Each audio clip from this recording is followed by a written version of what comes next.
La Legión de María, año con año, celebra la fiesta del Asies, que es la fiesta más grande de la Legión, en la que convoca a todos sus miembros para que renueven su consagración a la Santísima Virgen,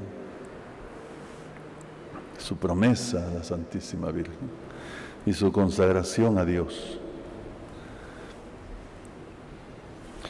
Y año con año esta fiesta tiene lugar en torno a la solemnidad de la Anunciación del Señor. Por eso las lecturas que hemos escuchado nos hablan de este gran misterio, la encarnación del Hijo de Dios en el seno purísimo de María Santísima. Quiero invitarlos a que consideremos brevemente las lecturas que hemos escuchado. La primera lectura del profeta Isaías contiene la promesa de Dios, que una virgen concebirá. Y le pondrán el nombre a este hijo de la Virgen de Emmanuel, que significa Dios con nosotros. Pues bien, esta promesa tiene su cumplimiento en la historia. Y la liturgia de la palabra nos presenta hoy dos diálogos, dos momentos, que más bien son uno solo, que es un solo momento, pero en distintas escenas y con distintas personas.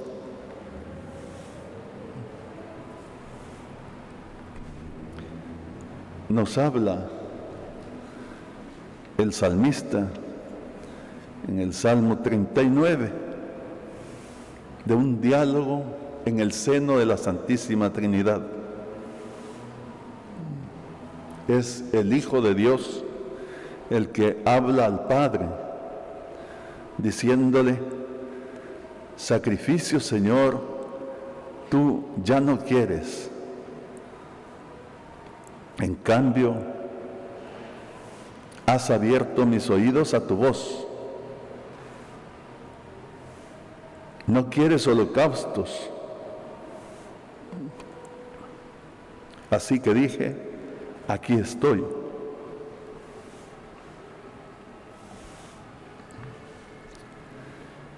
Se trata, el Salmo está hablando de el plan de Dios. El Padre tiene el plan de salvar a la humanidad y que ya los sacrificios, los holocaustos, no son suficientes.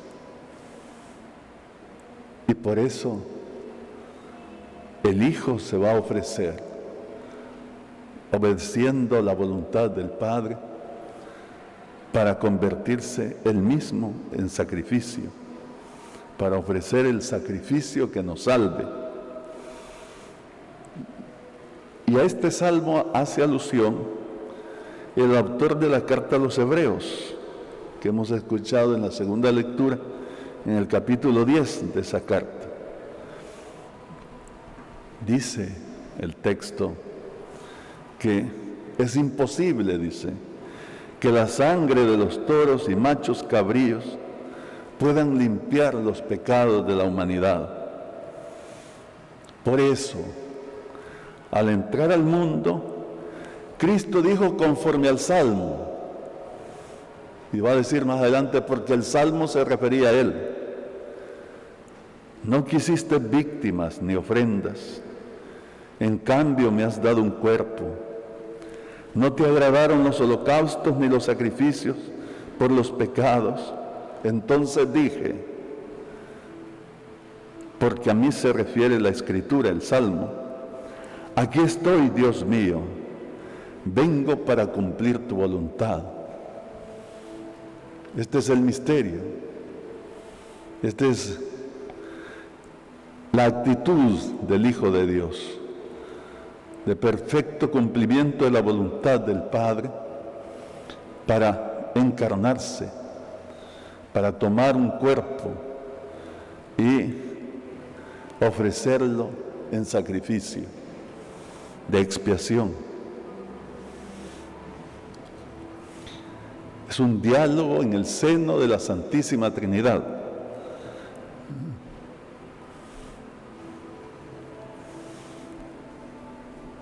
Y en la tierra tiene lugar otro diálogo que nos presenta el evangelista San Lucas en el capítulo 1 de su libro del Evangelio.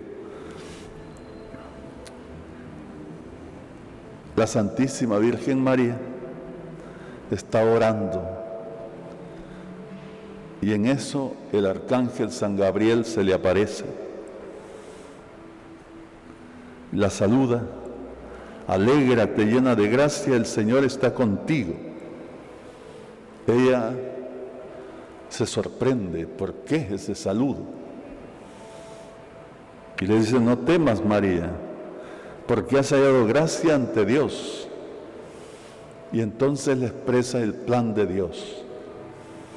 Mira que concebirás y darás a luz un hijo, le pondrás por nombre Jesús.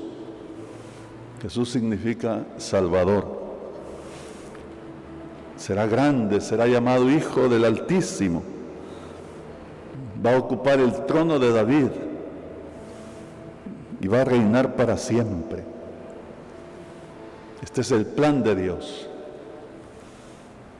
Ella dice: ¿cómo puede ser esto? Puesto que tengo voto de virginidad. Estaba esposada con San José, sí, pero ambos han hecho voto de virginidad.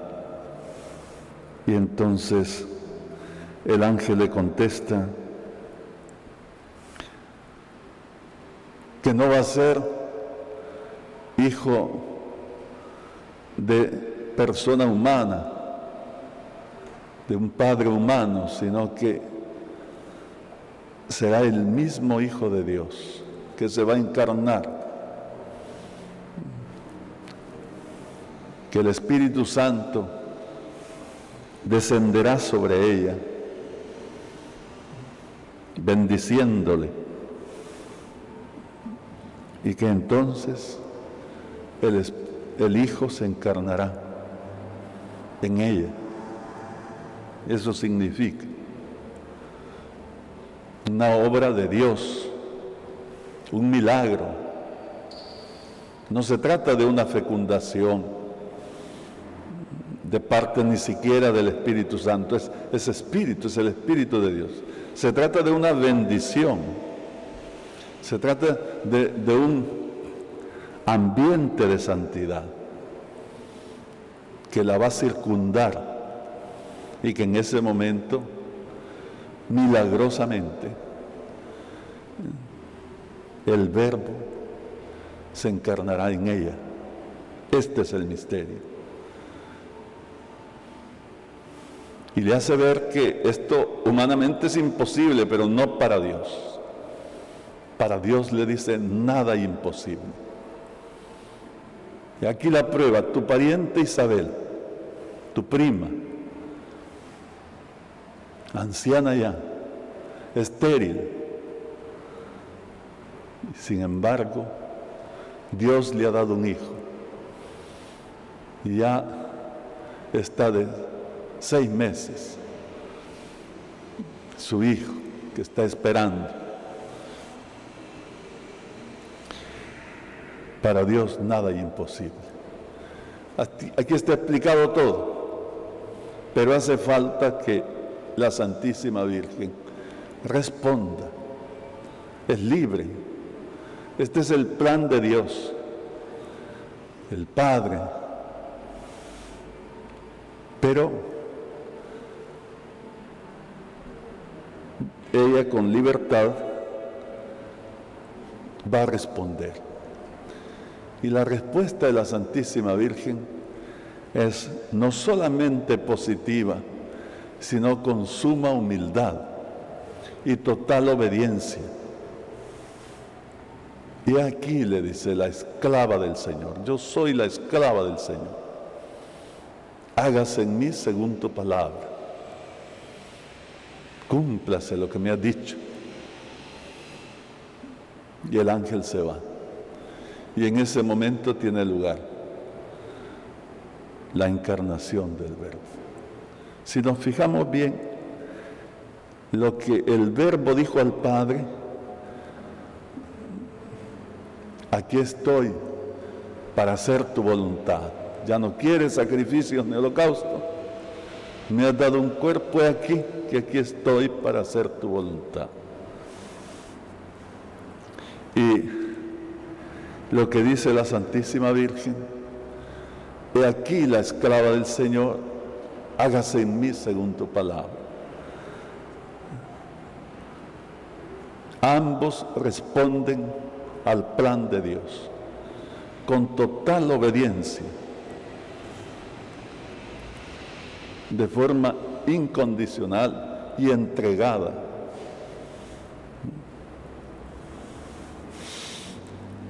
Y eso es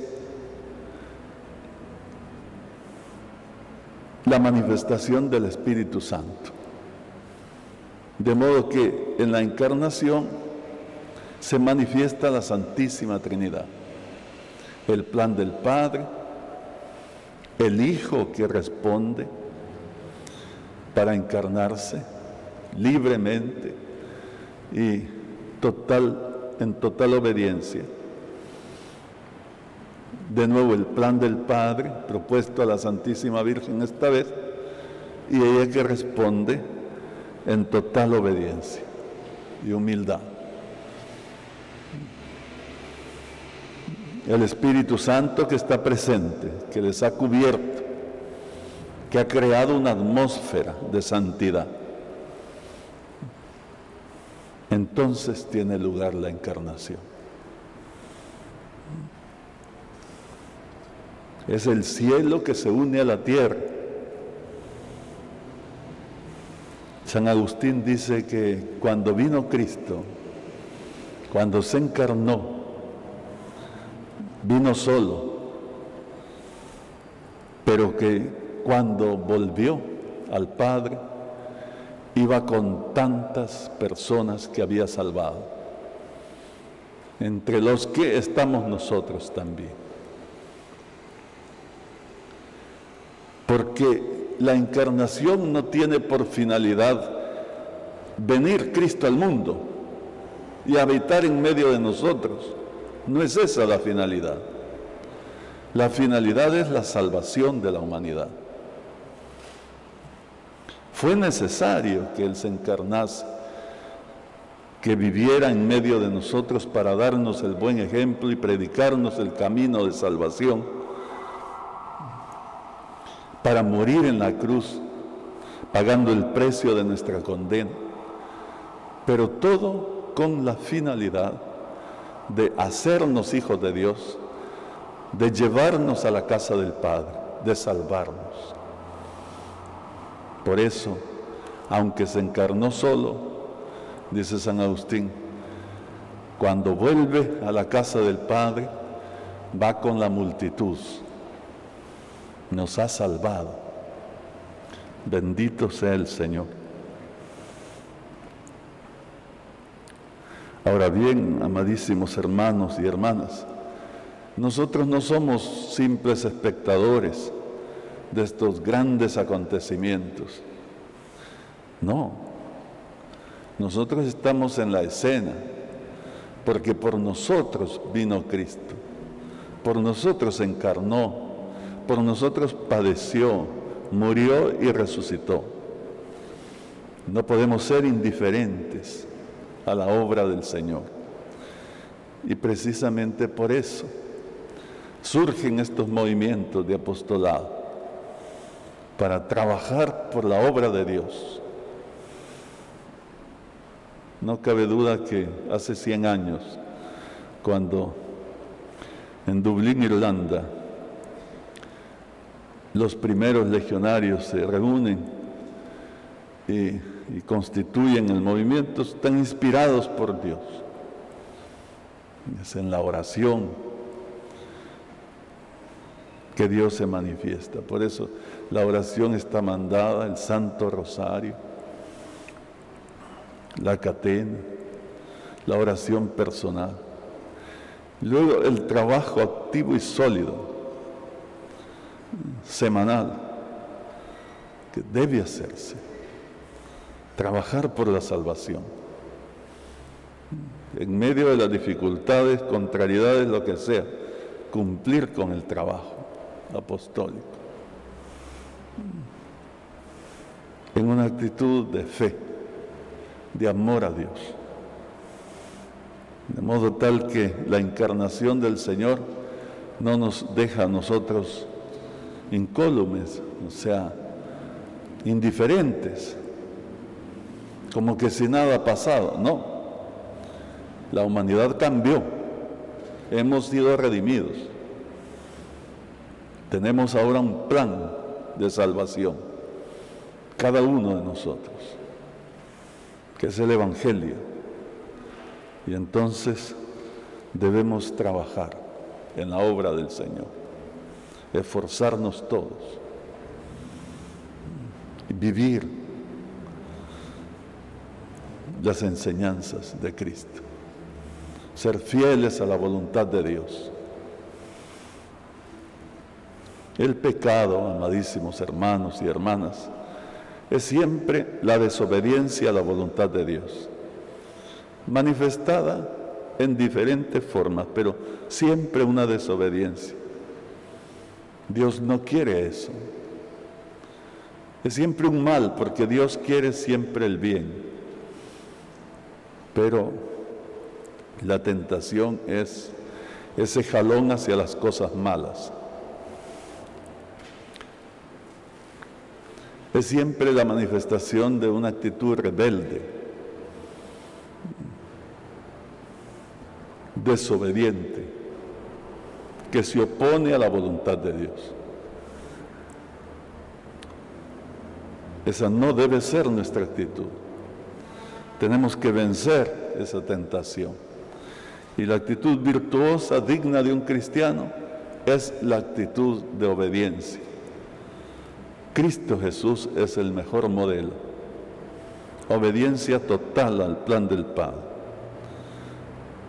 Desde su encarnación, como le hemos dicho, y atendiendo a estos textos santos que nos han revelado cómo desde la encarnación Cristo es obediente al Padre, el Verbo. Pero después toda su vida es un cumplir la voluntad del Padre, hasta su pasión y muerte. Padre, si es posible, pase de mí este tormento. Le dijo el Jueves Santo, en la noche, en el huerto. Pero inmediatamente añadió: mas no se haga mi voluntad sino la tuya. Y cumplió la voluntad del Padre, que era que muriera en la cruz para salvarnos, hasta el último momento. Padre, le dice, todo está cumplido. ¿Cuál es el todo? Es la voluntad del Padre, es el plan del Padre, que lo ha cumplido en todo. Este es el modelo a seguir. Esto es lo que debemos hacer nosotros. La primera discípula, la que más y mejor ha seguido esta actitud de Cristo, es María Santísima. Y por eso la vemos respondiendo al plan del Padre: he aquí la esclava del Señor, hágase en mí según tu palabra. Ojalá nosotros pudiéramos decir como ella, siempre: hágase en mí según tu palabra. la obediencia. La Legión de María